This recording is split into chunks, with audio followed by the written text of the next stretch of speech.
జూబ్లీహిల్స్ ఉప ఎన్నికల్లో కాంగ్రెస్ పార్టీ అభ్యర్థి అయినటువంటి నవీన్ యాదవ్ విజయం సాధించిండని చెప్పేసి మనం చెప్పుకోవచ్చు. సో ముఖ్యంగా ఇప్పటికే 7 రౌండ్ల శాతం కూడా అఫీషియల్గా కూడా పూర్తి కావడం జరిగింది. సో పెద్ద ఎత్తున నవీన్ యాదవ్కి అభినందనలు తెలపడానికి కాంగ్రెస్ పార్టీ అభ్యర్థి ఇప్పుడు గెలిచినటువంటి అభ్యర్థికి అభినందనలు తెలపడానికి పెద్ద ఎత్తున కూడా రావడం జరుగుతూ ఉన్నది. ఒకసారి మాట్లాడుతూ మనతో పాటు రాముల్ నాయక్ గారు ఉన్నారు. సో ఎట్లా చూస్తారు ఈ విజయాన్ని కాంగ్రెస్ పార్టీ ఏ విధంగా? మేము ఆ రోజే చెప్పినాం, ధర్మానికి ఆ ధర్మానికి మధ్య జరుగుతున్న ఎన్నికలు.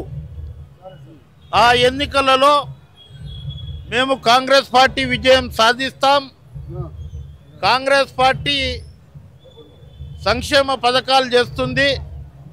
ఇదే కాంగ్రెస్ పార్టీ 2 సంవత్సరాలలో అనేక అభివృద్ధి అయితే 12 గ్యారెంటీలు పెట్టి రకరకాలుగా ఇబ్బంది పెట్టి వాళ్ళు ఇచ్చేసినందుకు మేము చెప్పినాం ఆ రోజు 2018లో కాంగ్రెస్ పార్టీ పనిచేస్తుంది కానీ ఎక్కువ ప్రచారం చేసుకోలేకపోయినాం.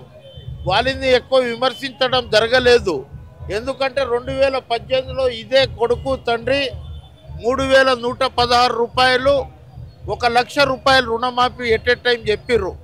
5 సంవత్సరాలు చేసిరు కానీ 1 రూపాయి కానీ 3116 నిరుద్యోగ వృత్తి రాలే. కానీ ఇవాళ 2 సంవత్సరాలు అయిపోయింది, మీరు 12 గ్యారెంటీలు చేయలేదు అని ఏదైతే బిల్లారంగా ప్రచారం చేసిరో అదని తిప్పికొట్టాం. సో ఒక పక్కన మీ దోస్తు, సో ఎప్పటికి కూడా ఎమ్మెల్యేగా మీరు చూడలేకపోయారు, మీ ఫ్రెండ్ అయినటువంటి కొడుకు సో నవీన్ యాదవ్ గెలవడం, సో ఎట్లా ఏమనుకుంటా ఉన్నారు? నా కొడుకు అనుకుంటాను నేను. నవీన్ యాదవ్ నా కొడుకు. నవీన్ యాదవ్కు నేను పూజ చేసి 11,000 కేసీఆర్కి గిట్ట నేను ఇస్తుంటాను. ఆ డబ్బులతోటి ఆయన ఇస్తుండే.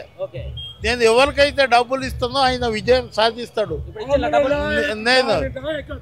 నేను స్నానం చేసుకొని నా ఇంట్లో రాగానే ఆనంద బష్పాలతోటి ఆ రోజు నా కళ్ళలో నీళ్ళు గారినాయి.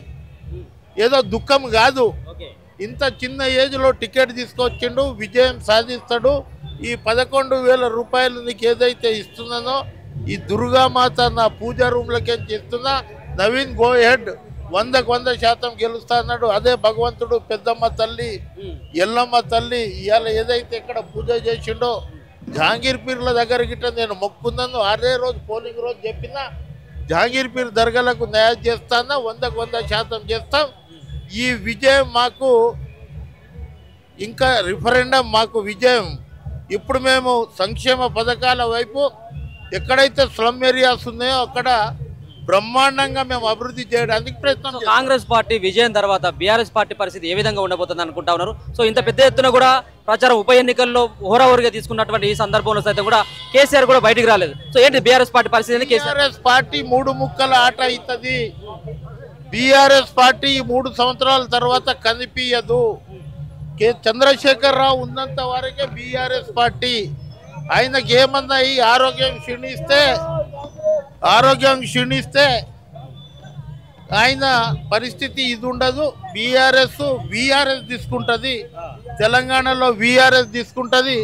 అందుగురించే బీఆర్ఎస్ పరిస్థితి బాగుండదు. బీజేపీ పార్టీ అసలు డిపాజిట్ కూడా దక్కనటువంటి సిచ్యువేషన్ నేను అదే రోజన్నా Bharatiya Janata party match fixing ఎవరైతే ఆయన మన కేంద్ర మంత్రి కిషన్ రెడ్డి ఉన్నాడో ఎప్పుడైతే లంకా దీపక్ రెడ్డికి అయితే ఏదైతే ఇచ్చిరో వీళ్ళ డిపాజిట్లు రావని చెప్పినా అది బీజేపీ టీఆర్ఎస్ 2 ఏక్ ములాఖాత్ ఉన్నాయి, మ్యాచ్ ఫిక్సింగ్ ఉంది.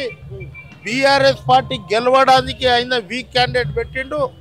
భగవంతుడు మా ఎంబడి ఉన్నాడు. 100% మేము గెలిచాం. రిగ్గింగ్ చేసి కాంగ్రెస్ పార్టీ గెలిచింది, ఇది వాళ్ళ విజయమే కాదని చెప్పేసి బీఆర్ఎస్ పార్టీ నాయకులు మాట్లాడారు. అదే రిగ్గింగ్ చేసి కాదు, రిగ్గింగ్ ఎక్కడన్నా అవుతుందా? కెమెరాలు పెట్టిరు, రకరకాలుగా ఇది పెట్టిరు, ఎక్కడన్నా ఒక ఓటు రిగ్గింగ్ అవుతుందా? రిగ్గింగ్ కాకుండా డ్రోన్ కెమెరాస్ ఉన్నాయి. ఇంత పకడ్బందీగా చేసినాం. పకడ్బందీగా చేసినందుకు 100% మేము గెలిచినాం. ఆ రోజే చెప్పిన నేను విజయం మోగిస్తాం. ధర్మానికి ఆ ధర్మానికి మధ్య జరుగుతున్న ఎన్నికలన్నా 100% విజయం సాధించింది.